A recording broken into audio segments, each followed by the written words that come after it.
Sir का सवाल ये है कि एज अ सेल्स पर्सन हम अगर एक दुकानदार के पास जाते हैं और उसको कहते हैं कि सर हमारी ये नई प्रोडक्ट आई है, इसको आप मार्केट में इंट्रोड्यूस करवाएं और आपने कुछ नहीं करना, सिर्फ इसको फिलहाल रखना है, तो वो रखने के लिए रेडी नहीं होता, तो इसमें क्या दुकानदार कसूरवार है, क्या इसमें सेल्समैन कसूरवार है या इसमें कंपनी? सर यही सवाल है। सबसे पहले देखिए, मैं आपको ये चीज़ बताने जा रहा हूँ कि कंपनी का काम है प्रोडक्ट बनाना, इसीलिए थोड़ी देर के लिए आप उसको कसूरवार से हटा दें, उसका काम था बनाना। दुकानदार का काम है रखना, इसका मतलब है दुकानदार का भी कसूर नहीं है, उसको भी थोड़ी देर के लिए आप हटा दें। अब आपका काम है रखवाना, कसूर किसका बनेगा? आपका। मेरा कसूर है, अगर मैं एक ऑर्डर बुकर हूँ, एक मैं सेल्समैन हूँ, तो मेरा काम है कंपनी की प्रोडक्ट वहां से उठा के दुकानदार के पास रखवाना। अब अगर दुकानदार नहीं रख रहा तो इसमें हमें बाउंस बैक होके कंप्लेंट नहीं करनी चाहिए कि सर दुकानदार रखने के लिए तैयार नहीं है, आपने कैसी प्रोडक्ट बना दी है, ये तो चल ही नहीं सकती, ये तो हो ही नहीं सकती। मैं एक अक्सर मिसाल देता हूँ, उसको मैं आपको थोड़ा एग्जांपल देता हुआ चलता हूँ। वो ये है कि मिसाल के तौर पे 2000 के अंदर में 2000 में मोबाइल आया था और उस टाइम मोबाइल की हमारे पास एक कॉल पड़ती थी 8 रुपये कुछ पैसे की, और उस टाइम सिम की प्राइस थी 2700 रुपये, मैंने खुद परचेज की उस 2000 में। अब इस वक्त चल रहा है 2020 में उस टाइम जो मैनुअल मोबाइल सेट मिलता था वो 3000 का और बड़ा भारी और सेकंड हैंड मिलता था।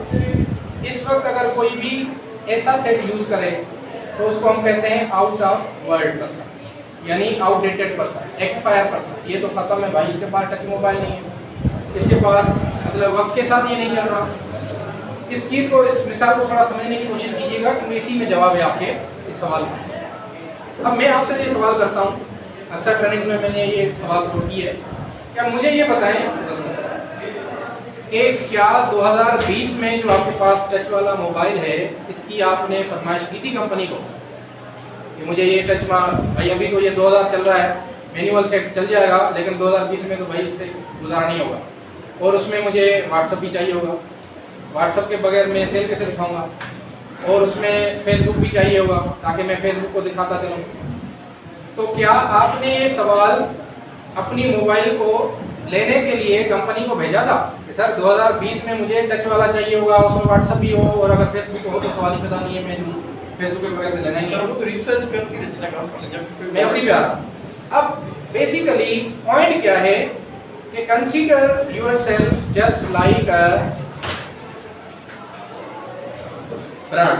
आप एक ब्रांड हो और आप एक तख्लीक करते हो अपनी, जो आपने बात की तहकीक पे, रिसर्च पे, कि आइंदा दौर में हमारा मैनुअल सेट पे सर्वाइवल नहीं होगा, लोगों का गुजर होगा टच मोबाइल पे, और टच के लिए मैं पहले बना लूँ, फिर लोगों को दिखाऊं, फिर कन्वेंस करूं, फिर बेचूं। तो मैं आपको एक जुमले में ये कहना चाह रहा हूँ कि आपका सर जो कस्टमर है, he is just like a small baby. Customer से मुराद यहाँ पर मेरी रिटेलर है, यानी जिस पे आप उसको कह रहे हो कि ये प्रोडक्ट रखो और रख नहीं रहा।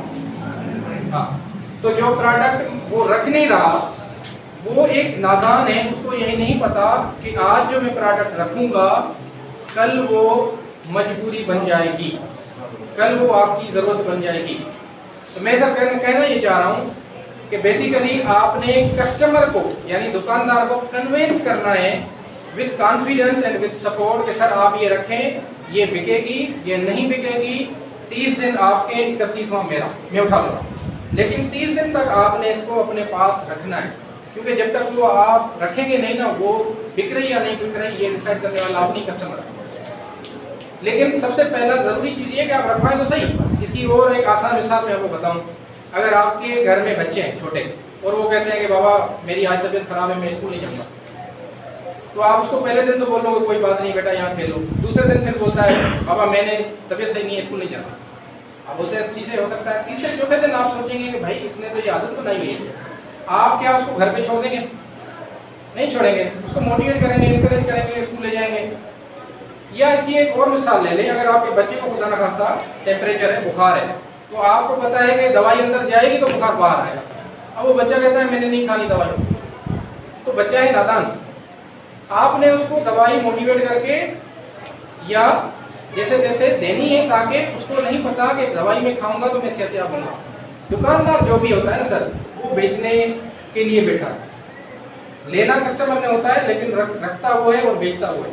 तो आपने कस्टमर को बेसिकली कन्विंस करना है। आपका बस चलता है अपने आप पे, कस्टमर भी, आपका रिटेलर भी सही है अपनी जगह, आपकी कंपनी भी सही है। आपने ऐसी सैंडविच बनानी है जिसमें आपका रिटेलर आपसे कन्विंस हो जाए कि सर ये मैं प्रोडक्ट रखने के लिए तैयार हूँ। लेकिन रिटेलर को चाहिए होता है कॉन्फिडेंस। आखिरी एक मिसाल मैं इसको रिलेट करके आपको क्लोज करता हूँ सेशन को। तो ये है कि आप जब माइंड बना के जाते हैं कि मैंने फलां कंपनी की फ्रिज ऐसी लेना है, तो आप जब दुकानदार के पास जाते हैं कि मुझे भाई ये फलां कंपनी की चाहिए, तो वो कहता है सर ये तो इसमें तो आजकल फॉल्ट आ रहे हैं, इसमें तो मसला ये वो नई कंपनी आई है, ये ले लें। तो आप कहते हैं सर इसमें अगर प्रॉब्लम आए, वो कहता है सर मैं हूँ ना। जब वो आपको कॉन्फिडेंस देता है तो आप अपना जो माइंड बना के जाते हो वो छोड़ के दुकानदार के माइंड पे वो प्रोडक्ट ले आते हो। तो ये बेसिकली आपको कॉन्फिडेंस देता है दुकानदार के आप ये ले जाए, प्रॉब्लम हुआ तो आई एम हियर, आप ले आइएगा, मैं एक्सचेंज कर दूंगा, नहीं दे दूंगा, आपकी पसंद ही दे दूंगा। तो इसी तरीके से आपका जो नया SKU है वो आप दुकानदार को रखवाएं विद मोटिवेशन, इंकरेजमेंट के सर आप ये रखें, 30 दिन आपके 31वां महीना, 31वें दिन नहीं बिकी मैं उठा लूँगा। लेकिन मैं आपको बताऊं, अगर आपने 30 दिन में वो सही जगह रखवा दी, सही तरीके से रखवा दी, तो आपको उसको उठाने की जरूरत नहीं पड़ेगी। Thank you.